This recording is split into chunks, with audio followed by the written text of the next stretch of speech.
zozobra de sondas, borboteo de los suelos, la corrosión glacial del agujero. En medio de las tinieblas acuosas, oigo.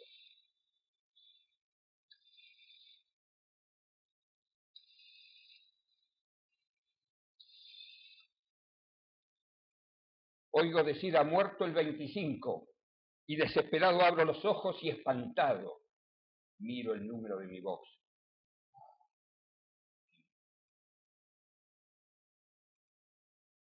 En esto se han convertido. Podéis abrir.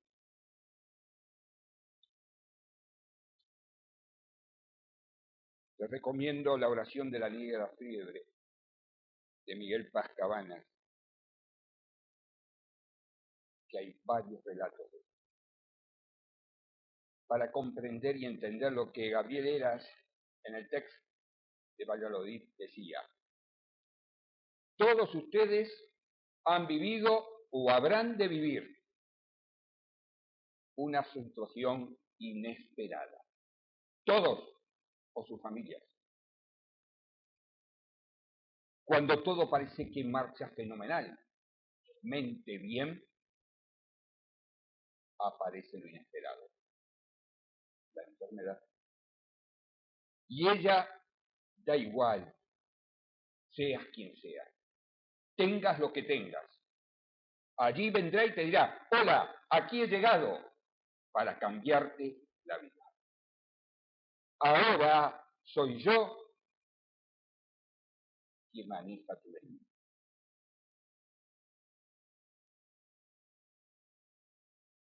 De lo que estoy hablando es lo que significa ingresar a una unidad de cuidados intensivos. De repente estarás solo, mirando el techo, tumbado. Si tienes suerte tendrás 8 metros cuadrados, lleno de aparatos. Estás en una nave espacial. Ruidos, máquinas, sondas en cuanto orificio corporal tengas, sustitución de órganos. ¿Para qué? Para aferrarte a la vida. Y un montón de monitores que pitan insistentemente, estos que acabamos de escuchar, y que nos dicen cómo se encuentra latido a la vida.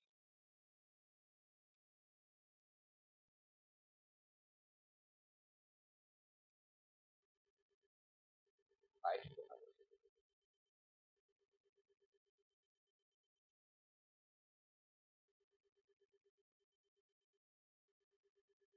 Y entonces surge la necesidad vital de comprender, involucrarse en este nuevo paradigma increíble de humanizar los cuidados intensivos. Hay un movimiento, Humanizar los cuidados intensivos, que recomiendo ingresar a su página, donde podrán escuchar y ver en primera persona lo que significa haber transitado por ese espacio. ¿Qué les diría si ustedes les dijera hoy: señores, saquen sus pacientes al parque, que tomen sol, pero están entubados, sáquenlo, que tomen sol? No, pero tiene un mes, no. Sáquenlo, que tomen sol, que se conecten con la vida. Les voy a mostrar más adelante, esto no es ciencia ficción. Esto es posible. No puedo pasar el video por razones técnicas, pero hay un video allí que significa movilizar temprano a los pacientes. Podrán ver qué cosas se pueden hacer en el área de cuidados intensivos. La señora que pide la tarde, la señora que baila, una orquesta sinfónica ejecutando en la sala de cuidados intensivos.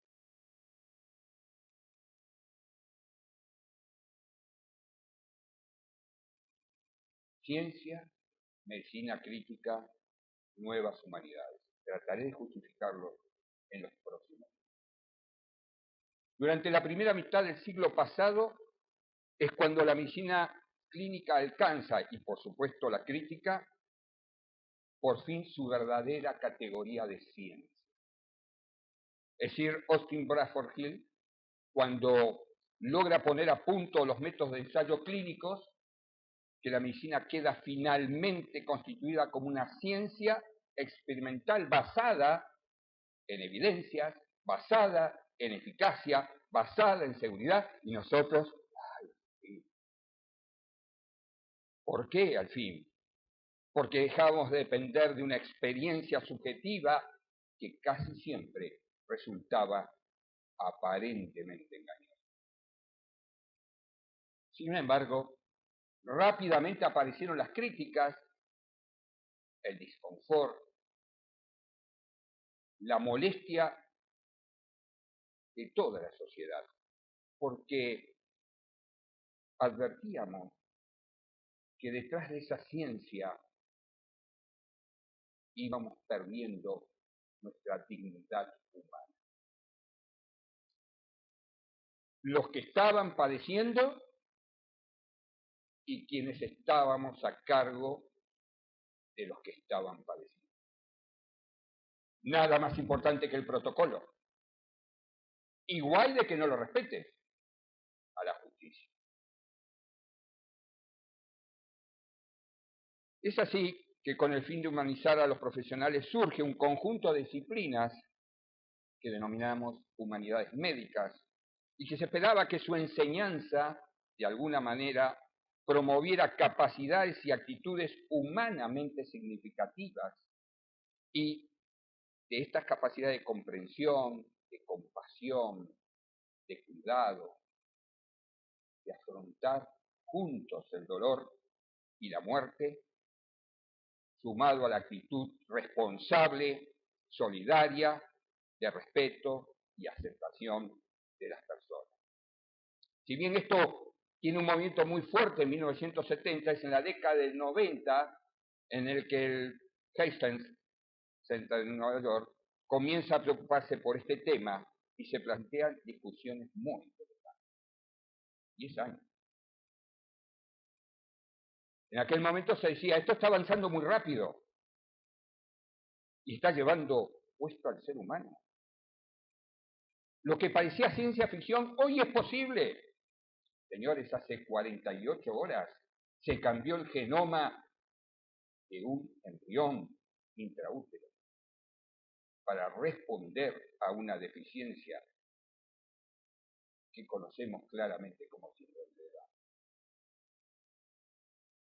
Pero no fue hasta el año 1999 que salen las primeras publicaciones de este grupo en las que se plantea como eje central que el paciente no es únicamente la enfermedad, que debemos centrarnos en lo que él necesita, lo que necesita su entorno familiar, su entorno social. Y allí está todo el corazón del conocimiento, que un poco más tarde cobra el cuerpo que denominaremos todos humanizar. En realidad lo que entonces se decía es que esto se está deshumanizando. Daniel Gallagher, en el famoso informe y como producto de ellos, dice cuáles son los fines de la medicina: prevención de la enfermedad y promoción de la salud, alivio del dolor y del sufrimiento causado por estas enfermedades, cuidado de la misma forma y con la misma intensidad a quien se puede curar y a quien no se puede curar, prevenir la muerte prematura y siempre, siempre acompañar y posibilitar la muerte.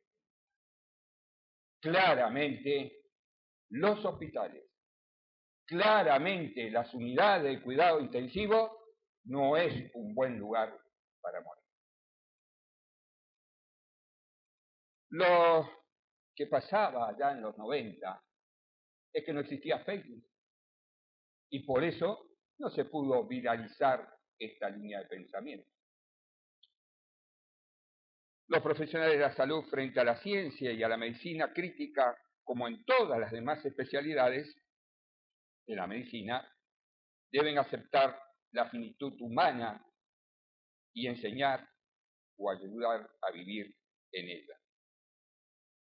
Por lo que implica que hay que enfrentarse casi diariamente a decisiones complejas, claramente difíciles, incluso trágicas. Pero siempre no podemos olvidar en pensar en el beneficio de aquel a quien se nos encomienda, el paciente. Y no va a poder dejarse arrollar por el contexto hipertecnológico, que falsamente nos hace creer que todo es posible. En este contexto vino para quedarse, señores, en sus bolsillos, todos, o en sus carteras, tienen un mini ordenador, llámenlo como quieran, celular, iPad, smartphone. Es más, si observaron la calle Corrientes, la avenida Corrientes, el cableado que se está haciendo es para que haya Wi-Fi en todo el recorrido de la avenida. Todos tenemos esta tecnología, pero debemos unirla con otra tecnología de punta que está dentro del ser humano y es la que llevamos a través de la comunicación, la interrelación, la empatía, el trabajo en equipo, de respeto, pero sobre todas las cosas de centralidad de las personas. Prevenir, paliar el dolor, son desafíos para atender el sufrimiento, curar en un permanente diálogo de aspectos relevantes en nuestra actividad profesional, se enfrenta muy a menudo con una tentación terrible: querer prolongar la vida inadecuada. No desconocemos que la esperanza de vida se incrementó de una manera exponencial, los cambios, el agua potable, la alimentación, el conocimiento, el trasplante de órganos, el cambio genético, llevó al hombre a zonas inimaginables.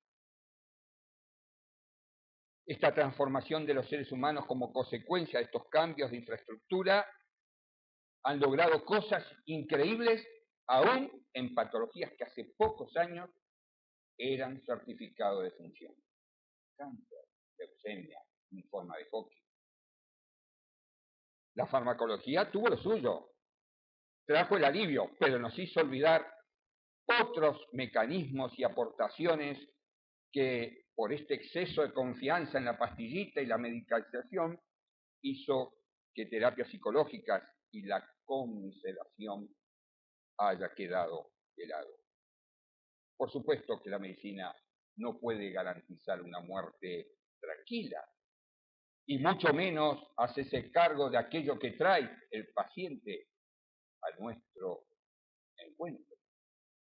Pero sí puede evitar, la medicina es considerar la muerte como un accidente biológico evitable, o peor aún, pensar que fue consecuencia de un mal diagnóstico o tratamiento médico. Decía mi profesor de estadística, el canto del gallo se correlaciona directamente con el amanecer. Pero señores, el amanecer no se correlaciona con el canto del gallo. No vaya a ser que haya salido de juerga la noche anterior, que haya quedado dormido, o haya fallecido. Amanecer, amanecerá igual. Señores, la vida termina en la muerte. Hagamos lo que hagamos. Y esto lo tenemos que comprender, aceptar y ayudar. Por todo ello, este siglo XXI se está revitalizando los programas de ética, historia, filosofía, literatura, relacionados obviamente con la medicina, en un campo que suele llamarse bioética y humanidades. pero, siempre hay un pero, existe una terrible heterogeneidad en los diversos programas, en la forma de entender, de comprender, de ponernos de acuerdo cómo enfocar estos temas, cómo enseñarlos, quiénes los pueden enseñar. Y entonces tenemos los más diversos contenidos, las más diversas orientaciones y las más diversas estrategias docentes. ¿Qué es humanismo? Hoy no voy a repetir lo que ya escuchamos, simplemente voy a decir que es tomar conciencia de lo importante que es el ser humano y que tenemos que trabajar para, independientemente de lo que ocurra, para que este sea un fin y un valor supremo en donde, independientemente de cómo entendamos y justifiquemos la superioridad del ser humano, demos lugar a la primacía de su dignidad. Y en este tema hubo diferentes momentos históricos de las humanidades. Allí puse las viejas humanidades, las que estaban en la antigüedad, comandadas por la retórica, por las artes, de alguna manera, la poética. Luego vino la contemporánea, las cosmopolitas, en la que aparecen las ciencias sociales, la antropología, los movimientos morales, culturales, y ahora, a partir de los 60, 70, 80, 90, y fuerte en este nuevo siglo, intenta centrarse en los valores implicados en los hechos de una forma argumentativa, dialógica, yendo más allá de la mera constatación de la existencia. Y esto implica juntar todo, la antigua, la cosmopolita y esta nueva versión. De esta manera, las nuevas humanidades médicas constituyen un campo interdisciplinar en el que concurren las clásicas, las contemporáneas, y aparece un nuevo desafío. ¿Cómo enseñar? ¿Qué método? Son tan variados como las humanidades mismas. Así que ya vamos sabiendo que uno solo no lo puede hacer. Ni el médico, ni mi caso el bioquímico, ni el técnico, ni el enfermero, ni el filósofo, ni el religioso. Solos no lo podemos. Porque requiere de una medicina honorable, más allá de nuestra propia vida profesional. Honorable, centrada en el paciente. Porque requiere una medicina moderada y prudente. ¿Hasta dónde? ¿Hasta cuándo? ¿Cómo? ¿Por qué? Una medicina asequible y sostenible. Es terrible pensar que hay que viajar 400 kilómetros para acceder a un diagnóstico por imágenes, o peor aún, morirse en una noche fría a 2.800 metros sobre el nivel del mar, al lomo de burro, con tu hijo de amor. Una medicina socialmente sensible y pluralista, que acepte todos los modos de pensamiento. Una medicina justa y equitativa. Una medicina que respete todas las opciones, pero sobre todas las cosas, la dignidad de las personas. En este método de enseñanza se propusieron varios modelos, dos principalmente. El primero basado en la teoría, lo que llamamos un modelo, podríamos decir, estándar, donde ponemos la teoría, la discusión de pensamientos, líneas de pensamiento, y claramente eso rápidamente chocaba con la realidad, y entonces aparece un segundo modo de enseñar, un segundo modo pedagógico que es el caso. Canadá marcha a la cabeza en eso, y hemos adherido mucho al caso, pero ahí corremos el riesgo de que nuestro ego crezca mucho y que tengamos interpretaciones muy subjetivas, aquello que no queríamos. Teniendo en cuenta entonces todas estas críticas que se explicitaron para unos y para otros, aparece lo que hoy se llama la necesidad de un equilibrio ponderado, en donde, por un lado, esté la teoría con sus principios generales y, por otro lado, los casos que podrán ser criticados, corregidos, evaluados, reformulados, contrastando a la teoría y la teoría contrastando los casos. Porque en última instancia, los casos son experiencias personales. ¿Y qué pasa con quien enseña? Se requieren varias competencias. Por un lado, necesitamos enseñar adecuadamente la humanidad médica, pero necesitamos capacidades, competencias especiales. Debemos reunir conocimiento, pero sobre todas las cosas, actitudes. Actitudes personales y colectivas de equipo.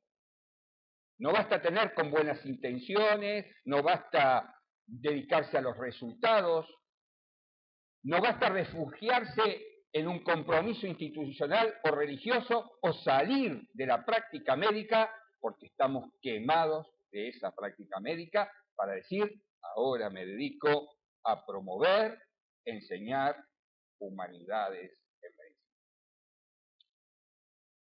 No existe el profesor que reúna estas 4 competencias.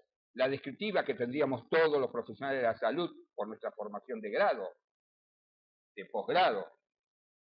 La del segundo nivel, la prescriptiva, que ya es mano de los expertos, en la que claramente deben unirse los juristas para saber cuándo aplicar y no aplicar desde el punto de vista de normas. El tercero, el diagnóstico crítico, que lo tenemos todo, pero que lo tenemos que desarrollar. Jamás una máquina nos va a reemplazar. Las máquinas tienen pensamiento binario, calculador. Entra A, sale B, entra C, sale D. El ser humano tiene pensamiento crítico. Sale A, sale B, sale C, sale D. Decide si es bueno o malo, si se aplica o no se aplica. Y aparece finalmente el último. En el tercero, todos los que tienen formación filosófica, teológica. Y en el último, el metaético requiere el compromiso personal con los valores éticos y las virtudes. Es un carácter. Aquí es donde pueden tener algo que decir los miembros de las distintas confesiones religiosas y en general cualquier persona con un compromiso ético para la promoción de valores humanos, autonomía de los enfermos, justa distribución de los recursos, alivio del sufrimiento humano. Señores, hace poco, en abril de 2017, el doctor Jean-Louis Bisset y Jacques Peter, conocidos terapistas a nivel mundial, publicaron un artículo, El hospital de mañana en 10 puntos. Y cuando uno iba leyendo esos 10 puntos, decían claramente y muy rápido que vamos, permítanme un segundo, la tecnología ayuda, hacia un hospital de pocas camas, hacia un hospital lleno de robótica, hacia un hospital deslocalizado en el domicilio del paciente antes y después de que tenga que pasar su experiencia por el hospital. Y esto, decían en ese punto, incluye a la unidad de cuidados intensivos. Yo dije, es imposible. Y ahí recordé rápidamente esto. Agustín Mateo Mejés Magarín, bajo observación internacional. Nacido hace 3 años, con polidactilia en 4 miembros, paquete nervioso independiente en todo su dedo y paquete muscular independiente en todo su dedo. Daba pena extraer el sexto miembro. Pero como decían los entendidos, no hay guantes de 6 dedos, no hay zapatos para 6 dedos. Aurícula única, membrana laringia de grado 3, sin arteria pulmonar, derivación de la aorta. Claro, las ecografías las hacemos por delante, parecía la aorta, parecía la arteria pulmonar. Y lo que era previsible a los 8 años como cirugía cardíaca reparadora, a los 3 meses hubo que hacerla, posparo cardiorrespiratorio.